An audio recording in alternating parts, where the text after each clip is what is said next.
vinyl community, Mr. Bizzarro, and the vinyl Lair. Back at you again. It's only been, what, a couple months? I mean, come on, man. Just the entire world has changed since the last time I've been here talking to you. But I'm back again. And I've got some cool shit to show you. Well, I think it's cool. And if I think it's cool, it's probably fucking cool, right? I mean, come on. Anyway, I've got a combination. I've got a variety. It spans practically every format since the mid-17th century. Well, maybe not that far back, but I've got a lot of cool shit to show. I've got some acquisitions from Amazon, crate digs, gifts, trades. I've got it all, man. What do I have? Tell me more, you're saying. Tell me more. Okay, I'm going to tell you more. You ready? I've got some metal. I've got some disco. I've got some classic rock. I've got some thrash. I've got, what else? What else? Doom. I've got some stoner. I've got local band music. I've got big sign bands and all kinds of other shit. So why don't I show you all that shit that I just spoke of? Also a little bit of memorabilia too that a friend of mine donated to the vinyl Lair vault. The walls of the vault need to be plastered in music memorabilia, and he donated a little bit to the vault, and I'll show you that later. You know what? I think I'm rushing a little bit. How you guys doing? I don't know where to begin, and you've heard it a million times. Busy, life's got a way of getting a hold of you, this and that, snow, whatever. I've just been busy. It's good to be back though, and I hope all you guys are doing good. There's a small core of people that I talk to on a regular basis, and I know how all those guys are doing, but how are you doing, really? How are you? You okay? You good? Oh, you ready? Okay, you're ready. You want to see some stuff. Okay.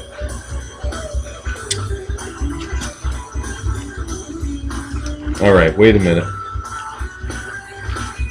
Now I got to take them all out of the wrappers. Sleeves. This was a dig in my local tunes store. You see that okay? It's a little hard to see because it's blue on red. I don't run into a lot of Gary Moore, and when I found this, I didn't really know what it was because I've never seen it. It's called We Want More, and it's a bunch of tracks from his live tour, the live tour, World Tour 1984. I listened to side A and B. But side C and D are filthy, so I got to clean them. But what I heard was great. It's basically him touring for the album and playing songs from the album and other things. Kind of cool. I didn't take any time to see if this was an import or not, but it's good. You know Gary Moore. You know Thin Lizzy and Shredder. And it's pretty good. It's live. It's got that 80s tinge to it. You know, it's a bit tinny, and the music's a bit washy. You know, the early 80s weren't particularly kind to a lot of artists that were big in the early mid 70s, and some of those guys didn't cross over too well into the 80s. But the guitar work, nonetheless, if you just took it for the guitar work alone, it's really cool. Glad to have it. This is one of those situations where you just get on this kick and you say, I'm going to start building this type of genre. I want to focus on this. And so I've been focusing, among other things, on metal. I'm in the store. digging around, and I see some metal, and this is not metal that I listened to growing up. I listened to a lot heavier stuff, and this was not considered really hardcore metal. Not in my circle anyway. We were listening to really serious heavy shit. This is more bubblegum metal to the circle. But nonetheless, I wanted to give it a try. I didn't know about it, so what do? What would you do? What would I do? I'd pick up the phone and I would call my man Greeno. You know Greeno, he's the metal guru. He's the 80s dude. He's the one you want to talk to, man. So I gave him a call, and I asked him about this album, Metal Heart from Accept.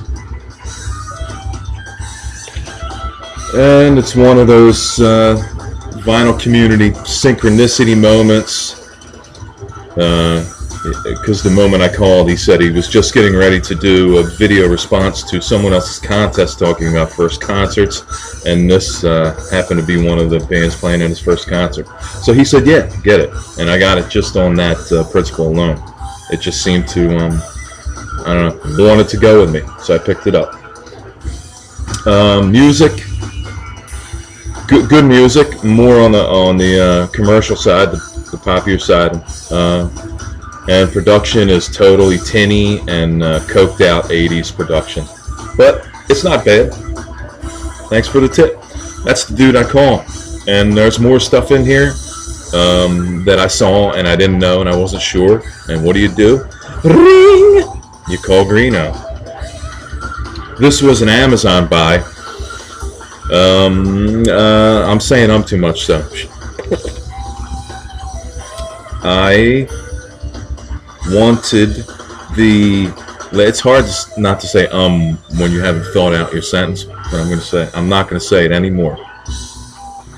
This was the last album I needed from this artist, and I one day, see how hard it is not to say and then I bought it on Amazon and it showed up and I'm glad to have it. And it's Bo Hansen. Music inspired by Watership Down. Now, I'm not 100% sure what Watership Down is, if it's a play or a movie or a book. There it is. There's an Nonetheless, I really like it. From what I understand, it's his last album until sometime later in the 80s, I believe. Correct me if I'm wrong to any Bo Hansen heads out there. But it's good. It's good. It's good. It's not Lord of the Rings. It's not Magician's Hat, but it's there. It's totally Bo, man, and it's cool. I dig it. This was a record store dig. There it is again. Don't count these ums. It's been a while since I've been on camera, so I'm fidgeting. I picked this up. OG, right? That's what we're calling them. This is original, and shouldn't it be OP? This is an original press. Doors, LA Woman. I've needed this for a long time.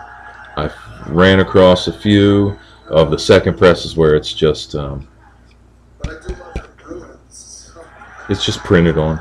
It's not this cellophane, and it's in good shape. The vinyl's a bit played, so it's not 100% clear, but there's the yellow sleeve and the white. Damn it. Get in there. Doors, LA Woman. It has a little bit of dirt up here, but I think overall, for the price, it was good, and I'm glad to have it. And that rounds out my original press Doors vinyl collection. Luckily, they're all original presses. I probably want to pick up a couple other ones too that are a bit cleaner. Some of them, although some of all the Doors I have are original presses, some of them are a bit played, so I'd like to find some really clean ones at some point for at least two of the ones I have.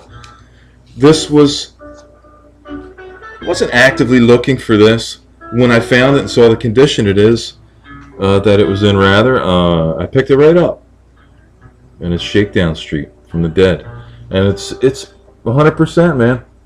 It's 100%. I mean, the corners are absolutely perfect. This is the original wrap is on it. It protected it.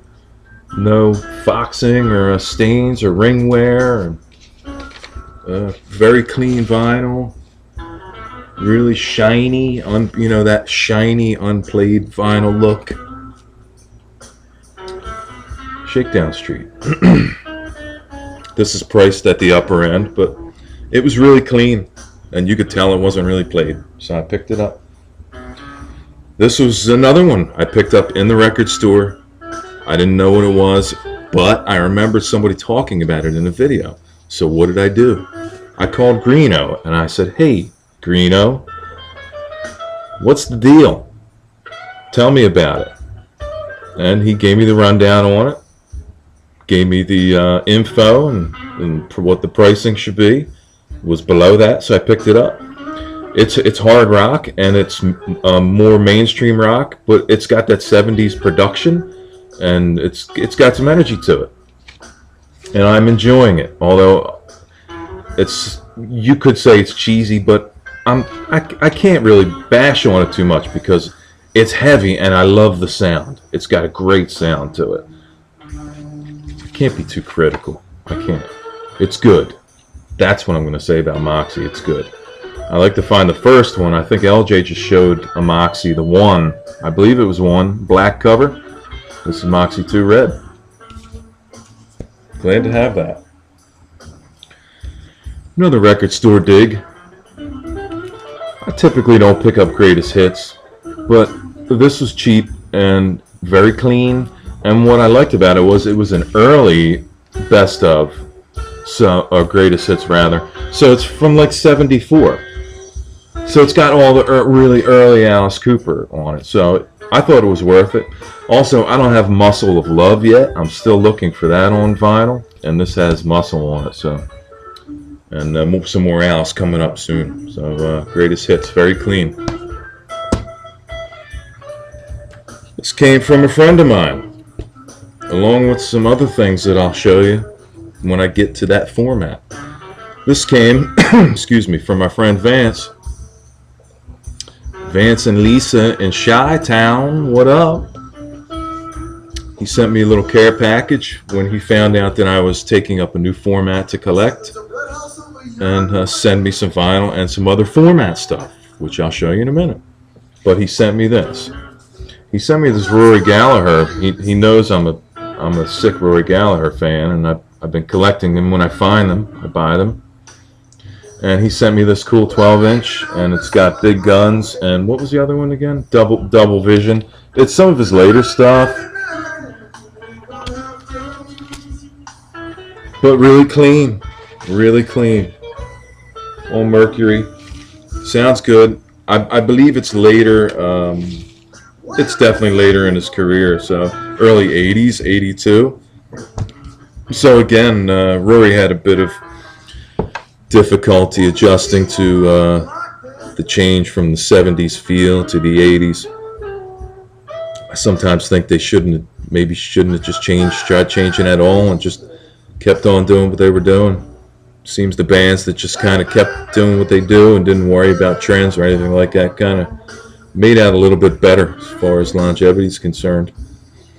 But I'm very glad to have that. Thanks, Vance. I appreciate it. It's good when you know people good enough that they know what you're looking for, and it's just in their minds, you know. So you're looking for you, of course, first, but there's also these secondary thoughts that if you run across something while you're flipping that just rings a bell that, oh yeah, he wants this or she wants this, and it's really cool.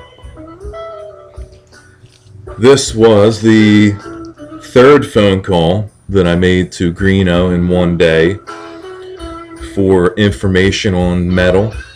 This is some speed metal. This is thrash. I'm going to call this thrash.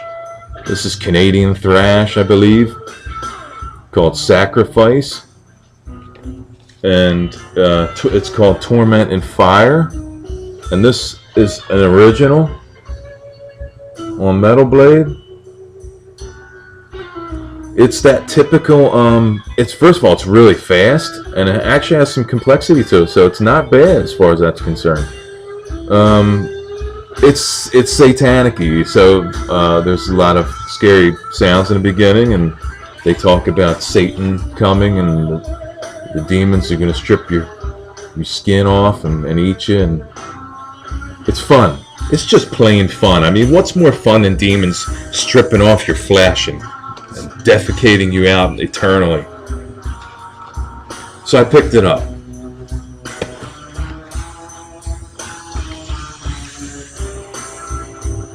Pretty neat. I don't have a lot of original press metal.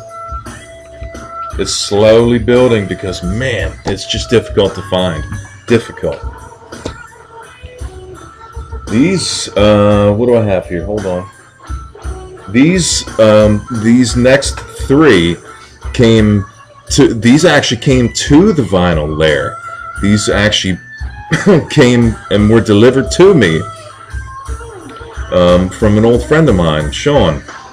We recently started talking again and hanging out after some time, apart doing our thing, as people tend to do. They drift and drift apart and drift together again, and it was cool to hang out. And I mentioned vinyl, and it stuck in his head. And a day or two later, I got a picture with some vinyl, and I said, "Wow," because it's more metal. And so, he gave it up. He says it's meant to be with me.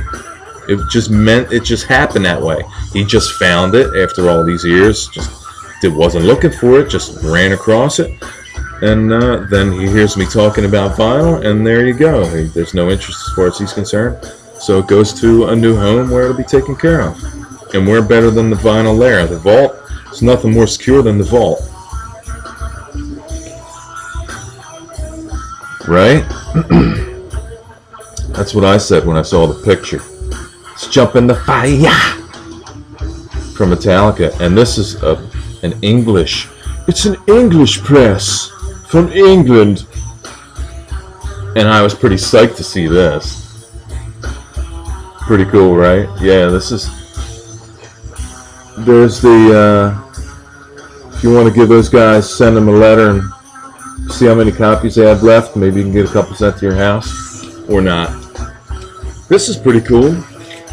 This is on Music for Nations, and it's on this cool candy red. Another thing I thought was kind of neat is it also came with this comic book, Rock and Roll Comics. I haven't read it yet. I thumbed through it real quick, but there are the guys, man. Right, look, there's the dude from the cover of the EP. So I thought that was fun. Pretty excited to have it. He also given me this too from his collection. Creeping Death. This is another English EP. This is not the green vinyl. This is the black vinyl. But come on, man. You gotta be kidding me, right? And again, on the Music for Nations label. And they sound good. And these are at 45 speed as well.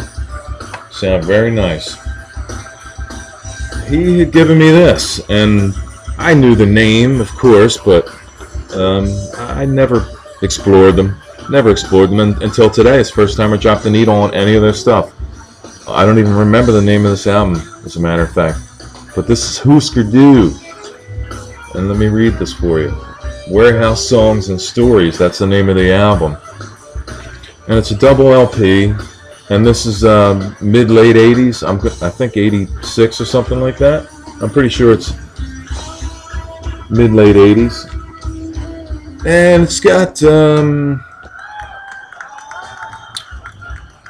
got this punky quality to it.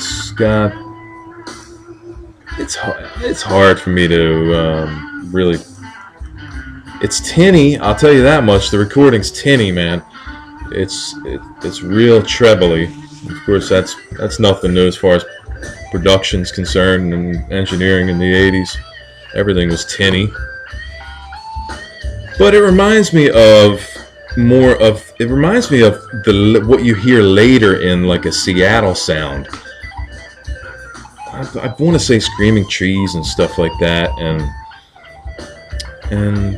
you know, those other, say, Seattle staple bands. That's about as close as I can get to describing what this sounds like to me. And pretty good, actually.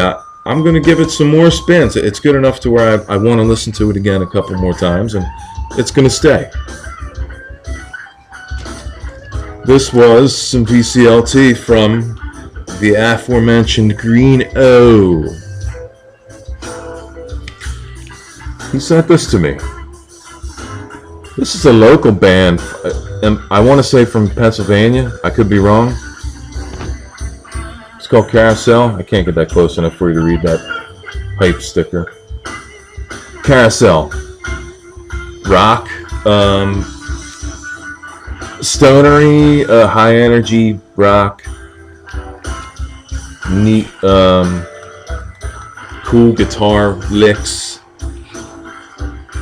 It's got the warm toned guitar sound, you know, that more of that vintage stonery guitar sound. You can't see anything. And this is called The Jeweler's Daughter. And it had a cool download. I want you to look at this sticker if you can. There you go.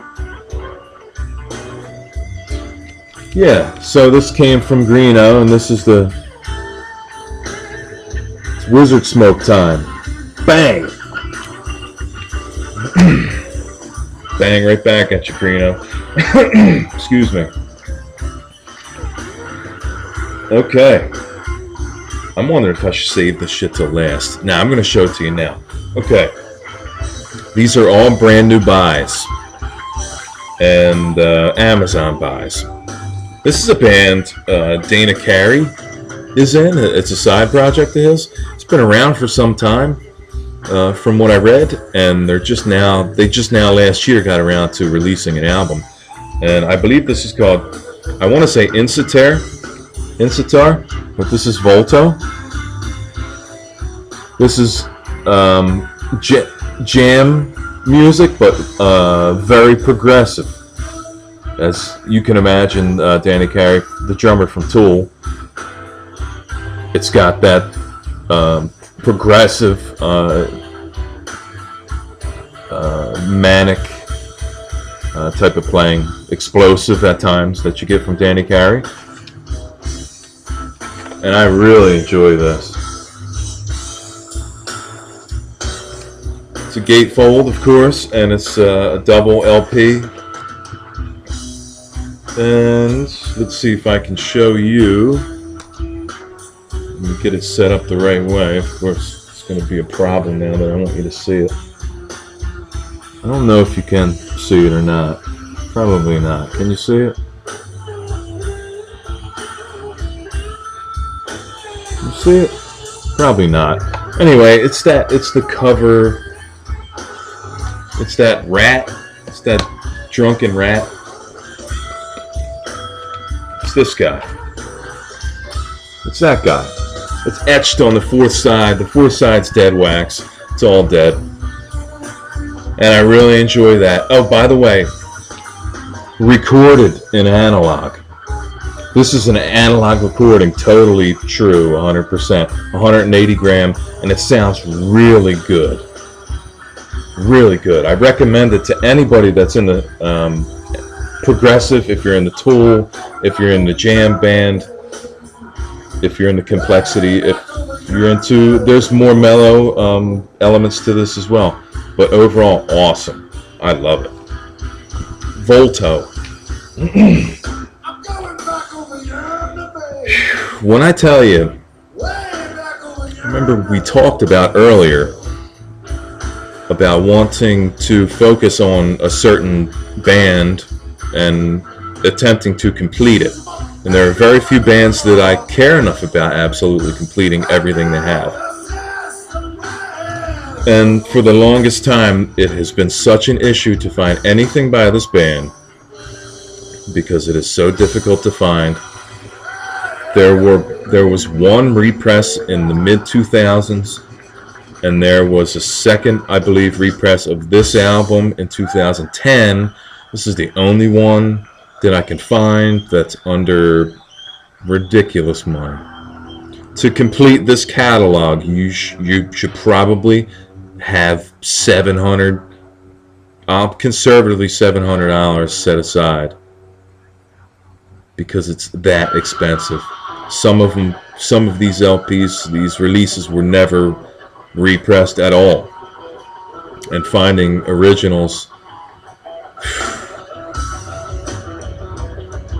Can you see this, guys? I posted this on my Facebook page. It's got the shrink on it. I apologize for that. This is Death, Symbolic. In my opinion, the best album released by Death and Chuck Schuldiner. I'm so excited to have this. It is such an awesome album. It may have been remastered. I believe it was remastered. It sounds very good. It sounds really good. You can hear everything going on in it now. From what I remember, you couldn't hear a lot of the complexity that was going on in the music on the original stuff that came out in the mid-90s. I'm very glad to have this. It's, like I said, it's the only one that has been repressed after the initial repress in the mid-2000s. It sounds great, but I just wish that they would make these other releases available. Even for a second repress, this was not cheap. And it's the only one that's even remotely affordable. Anything after that is just way off the charts, man. So that's big on my list. I'm hoping to complete the Death catalog all the way from early on, Scream Bloody Gore. Excuse me. This just came in the mail. This is another Amazon buy. And it's completely black. Excuse me. And I didn't want to take the wrapper off, but I don't see how I'm going to be able to really show you all its glory if I don't take it out of the wrapper. So I've been waiting for this album for 4 months. This has been on pre-order, and the pre-order was never fulfilled, and then ordered from a second seller, and the order was never fulfilled because he didn't get the stock in. Every time this album is repressed, no matter how many times they do it, it is immediately sold out, and it immediately skyrockets through the roof. After some doing and a lot of hair pulling and screaming and crying in the shower, lament, it finally showed up on my door. I ordered it from a buyer on Amazon, and 3 days later it showed up from Kentucky. This is Pentagram, Relentless. And this is the gatefold. I'm going to try not to touch it too much because I have greasy Italian fingers and I don't want to get it all over the black. If I can get you set up here. There you go.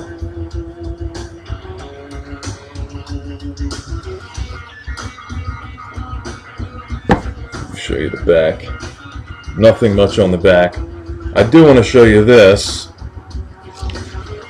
This also came with it.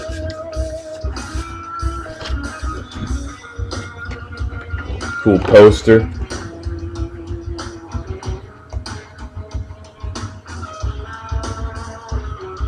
There you go. Very cool. Very glad to have it. After all this time and all the disappointment, it was great to finally see it show up on the Lair doorstep. Okay, we're starting to wind down a bit. I'd like to show you a few 45s. Actually, I'd like to show you a 45. Is this a 45? This is a 45. Okay, two 45s and a 33 7-inch. This was a trade from my man Paulie Walnuts. Iron Maiden, Can I Play with Madness? And this has the tattoo, and this is really clean, and it sounds really good. It actually has a second sleeve inside, so it's super clean. And the very cool, I think the coolest thing about this is it still has, I hope you can see it. Wait a minute, hold on. Oh, here you go, okay.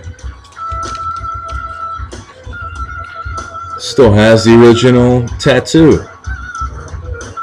which is strange.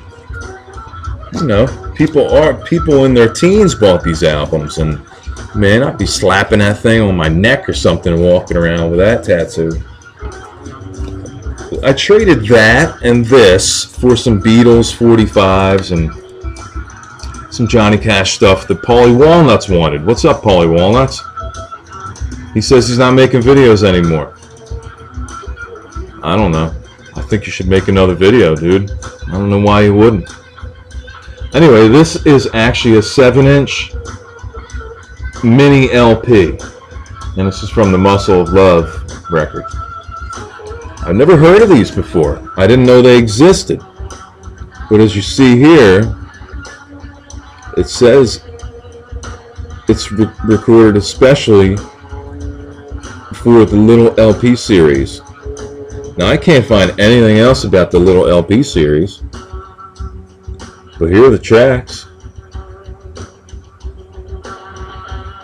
Teenage Lament, I don't think that's from Muscle of Love. I think that's from another album. Another really clean, very clean 45. It's got a little of that haze on it from sitting, who knows, change of environment. But it's absolutely superb. A friend of mine gave me this. I don't have this band yet. I have the offshoot of this band that's basically this band but a different name. But he gave me this, and I'm excited to have this too. This is Bubble. They call him the Bubble Puppy, which is kind of funny because I think their name's just Bubble Puppy. But this is their breakout hit. This is the big one they had, Hot Smoking Sassafras. Mr. Sassafras. It's all psychedelic about, sounds like it's about some pothead or something, Mr. Sassafras. And then on this side, Lonely. This is on International Artist label. Another really clean one. It's got a little smudge that goes down the side here, but it looks like it's just maybe a piece of wax or something, so that'll come right out. But the Mr. Sassafras side plays perfect. Okay, now we'll go to the change of format. Some of these were all well, one of these I owned already, and the rest were given to me as gifts. And this was the other one given to me by Vance. I've been getting back, not back, but excuse me. I decided to get back into, not back, why do you keep saying that? I decided to get into 8-tracks. Alright? I've never owned 8-tracks, and I've never played them. Let's just clear the air right now, okay? I keep saying getting back. I just happened across a guy that had an 8-track player. It didn't work when he had it. We put a tape in and it didn't work. Brought it home and put a little TLC into it, re-oiled it, adjusted the head, and it now works awesome. No match pack needed, no wedges to change the pitch of the tape to get it to play right. So I hooked it up to the system, and it's been fun. Basically haven't been actively seeking these out to buy them. They show up now and then, and this is a perfect example of that. And my friend Vance from Chi-Town sent me this, 8-track. Pretty plain. It probably had a cool cover that went over it. But this sounds good, and this is in good shape. Cool, right? Thanks, Vance. Appreciate it. He also sent me a Robin Trower live 8-track, and I enjoyed that for about 35 seconds until the machine completely ate the entire roll, and it took me 45 minutes to get the tape out of the 8-track player. But thanks, dude. I appreciate it, man. Hell of a dude. This is one that I already had. There's another VC member by the name of Atco. I believe he showed one of these as well. But this is what you got when you bought a Buick in 1977. This is called Free Spirit 77. This is it's a compilation tape basically. And as you can see, there's a lot of disco on here. So it's fun as far as as far as that's concerned. Hold on, bear with me for a second. It's like a desert in here. Okay, so the majority of what I ended up getting as far as 8-tracks are disco, which is kind of fun. When I think 8-tracks, I typically think of disco and that kind of thing. So here's another one that the fellow that owned the machine that gave this tape to me. Another compilation called Music Machine. And again, this is a compilation of all kinds of disco. And it sounds great. It's one of those 8-tracks that has the metal. It has that metal bar. It's brass. It's some kind of non-corrodable metal. But they never flatten out much, and the pads are a lot easier to replace than the 8-tracks that just have the pad adhered to the base of the tape, and no type of tensioner. These are, pads. I call them tensioners because they put a bit of back pressure on the tape when it hits the head, and these metal ones are the better ones that you see in there, because you could just rebend them and reset them wherever you want. And the felt pieces, if they need to be replaced, are very dense pieces of felt that are easily replaceable. This was given to me by Paulie Walnuts, and this is really clean. It's shades of deep purple.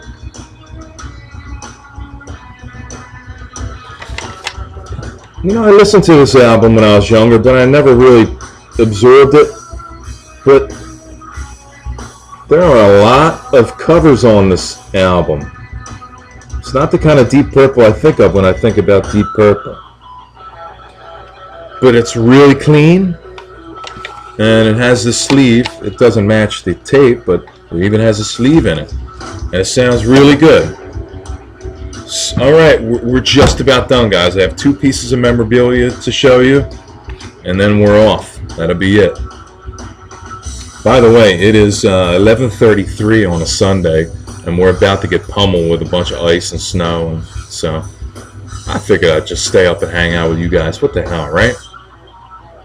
This is a little bit of memorabilia from the local record store back in the day. Hanging out with a buddy of mine, talking about music. He showed me some records. He flips by a square, and I said, "Will, what's that?" He goes, "Oh, that's Prime. That's Pork Soda." I said, "Oh, cool album." He's like, "No, that's not an album. That's just the card that they put in the window when the album came out." He's like, "Yeah, I got this off the local record store back in the day when Pork Soda came out. Took it off the door." And, I said, "Wow, I thought it was really cool." And he said, "You want it?" I said, "Oh, dude, of course I want it. I'll put it on the wall in the vault, the Lair vault. So that's where it's going to go. It's going to go up on the ceiling. That was donated by my man Mark. Thanks, Mark. This is another one that he got from the Nebworth Festival. See if we can get you in there. Some cool bands playing at this show, huh? How about it?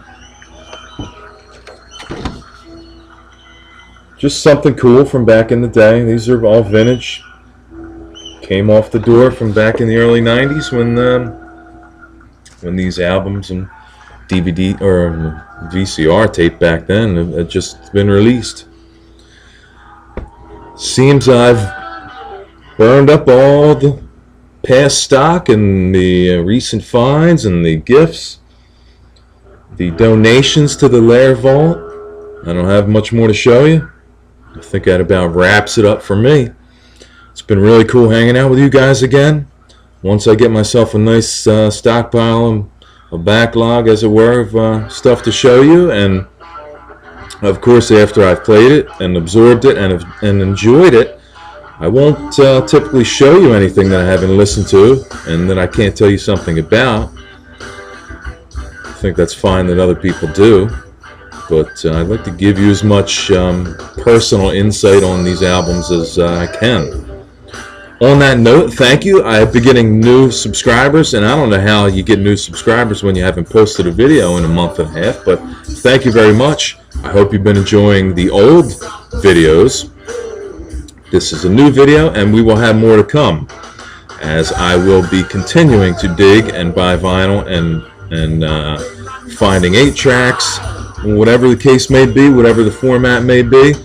I even have cassettes from back when I was a kid that I was thinking about showing. And there's a ton, nothing but pretty much metal in there. So I don't know if you cassette community guys would be interested in that, but I figured I might show it anyway. What the hell? I'm going to get out of here. I'm going to go settle in, watch a little Walking Dead, kick back. Hopefully I can stay up long enough to watch some snow come down. Wake up in the morning, start the snowblower, and snow blow, hopefully over a foot of snow. On that note, VC, thank you very much. I hope you enjoyed. I definitely enjoy hanging out with you guys. I'll talk to you real soon. And if you don't know, I say it at pretty much the end of every video. You know, it's no big deal. It's no serious mathematical equation. It's nothing that you have to go to school for 15 years to learn. It's as simple as this. If you don't know, and if you do you want to know? If you do want to know and you don't know, just learn, my friends. Take care.